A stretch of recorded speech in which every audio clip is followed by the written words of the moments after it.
Hai, jumpa lagi dengan saya, Esther Kendekros. Hari ini saya akan membahas tentang kepemimpinan dan berpikir sistem dalam hal konflik di dalam tim.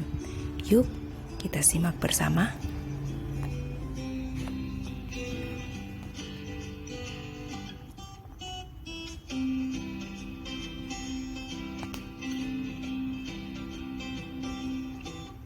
Di lingkungan kerja, konflik pasti akan terjadi. Meskipun wajar, bukan berarti Anda bisa membiarkannya begitu saja. Jika tidak ditangani dengan benar, konflik di tempat kerja bisa membuat para pegawai di tempat kerja merasa stres dan berujung pada performa yang tidak maksimal. Langkah pertama yang bisa Anda lakukan dengan mengetahui jenis konflik apa saja yang rentan terjadi di tempat kerja, sehingga Anda dapat mengantisipasinya sejak dini. Konflik dalam tim. Konflik merupakan hal yang kerap terjadi dalam organisasi. Adanya kelompok-kelompok yang bisa mengakibatkan terjadinya konflik, seperti perbedaan keahlian dan komposisi dari kelompok, perbedaan tujuan di antara anggota kelompok, terjadinya peran ganda atau ambiguitas dalam tanggung jawab, atau mungkin dikarenakan adanya sistem pemberian hadiah atau upah yang diberikan berbeda. Definisi konflik. Konflik pada hakikatnya adalah segala sesuatu interaksi pertentangan antara dua pihak atau lebih. Konflik organisasi adalah ketidaksesuaian antara dua atau lebih anggota-anggota atau kelompok-kelompok organisasi yang timbul karena adanya kenyataan bahwa mereka harus membagi sumber daya yang terbatas atau kegiatan kerja dan atau karena kenyataan bahwa mereka mempunyai perbedaan status, tujuan, nilai, atau persepsi. Faktor-faktor penyebab konflik. Yang pertama yaitu komunikasi yang buruk, kemudian perbedaan kepribadian, yang ketiga sumber daya yang tidak dibagi sama rata, yang keempat stres, yang kelima pelecehan seksual, yang keenam implikasi konflik pekerjaan terhadap produktivitas, yang ketujuh anggota meninggalkan organisasi, dan yang kedelapan adalah penurunan produktivitas. 6 kondisi utama yang menyebabkan konflik di organisasi. Yang pertama, tujuan yang tidak sejalan. Yang kedua adalah perbedaan nilai. Yang ketiga, ketergantungan. Yang keempat, sumber daya yang minim. Yang kelima, aturan yang ambigu. Dan masalah komunikasi.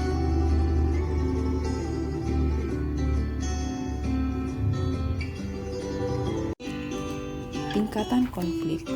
Secara umum, konflik terbagi atas yang pertama, konflik intrapersonal, yaitu konflik internal yang terjadi dalam diri seseorang.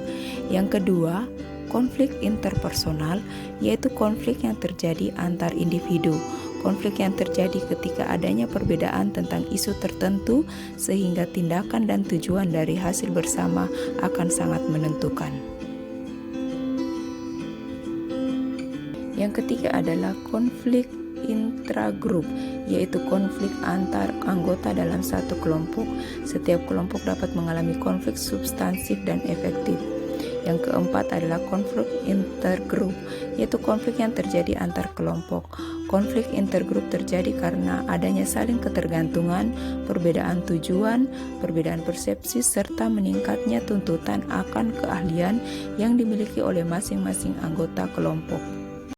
Yang kelima adalah konflik interorganisasi, yaitu konflik yang terjadi antar organisasi. Konflik interorganisasi terjadi karena mereka memiliki saling ketergantungan satu sama lain. Konflik terjadi bergantung pada tindakan suatu organisasi yang menyebabkan dampak negatif terhadap organisasi lain.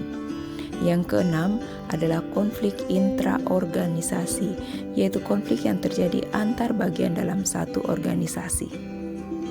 Konflik intraorganisasi terbagi atas 4. 1. Konflik vertikal yang terjadi antara pimpinan dan bawahan.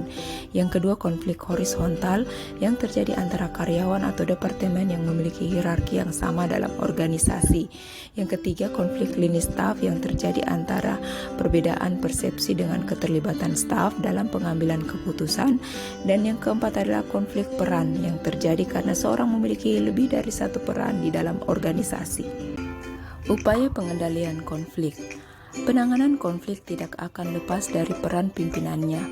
Konflik yang dikelola dan dikendalikan dengan baik dapat berujung pada keuntungan organisasi sebagai suatu kesatuan. Sebaliknya, konflik yang tidak ditangani dengan baik serta mengalami eskalasi secara terbuka dapat merugikan kepentingan organisasi. Oleh sebab itu, manajer atau pimpinan dalam organisasi harus mampu mengelola konflik. Pertama, musyawarah. Musyawarah dilakukan agar pihak-pihak yang bertentangan dapat mencari penyelesaian terbaik bagi masalah yang sedang dihadapi, bukan mencari kemenangan sepihak. Tujuan musyawarah agar masing-masing mendapatkan yang diinginkan, sehingga kedua belah pihak tidak ada yang dikalahkan. Langkah yang dilakukan adalah: pertama, lakukan identifikasi masalah.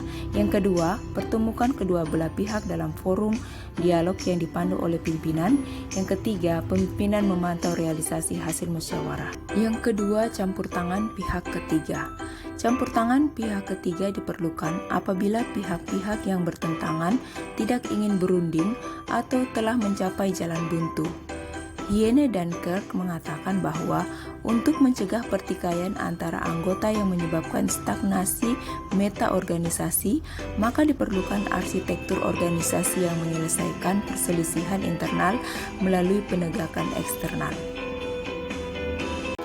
Yang ketiga, konfrontasi. Konfrontasi dilakukan dengan mempertemukan pihak-pihak yang sedang berkonflik untuk diminta pendapatnya secara langsung dalam rapat atau sidang, dan pimpinan bertindak sebagai moderator.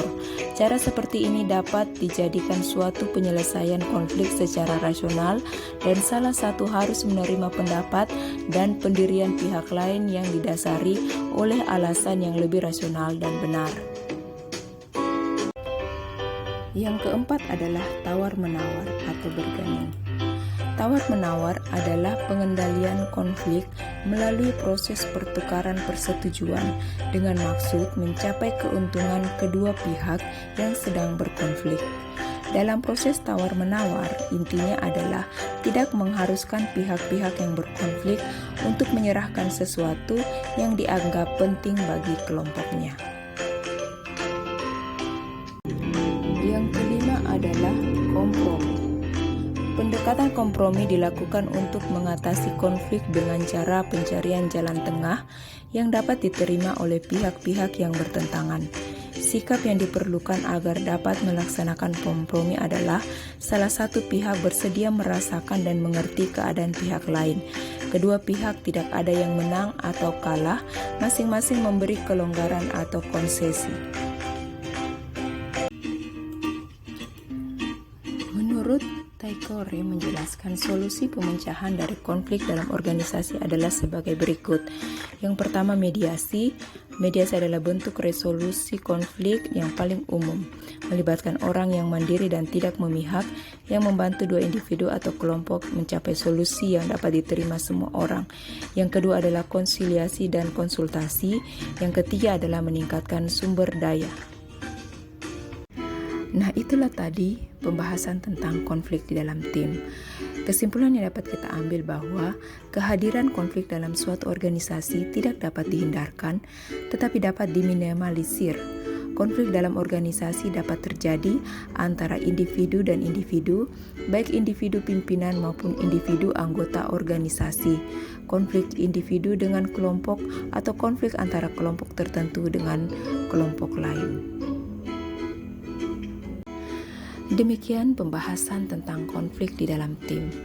Sampai jumpa di materi berikutnya tentang kepemimpinan dan berpikir sistem. Terima kasih sudah menonton video ini.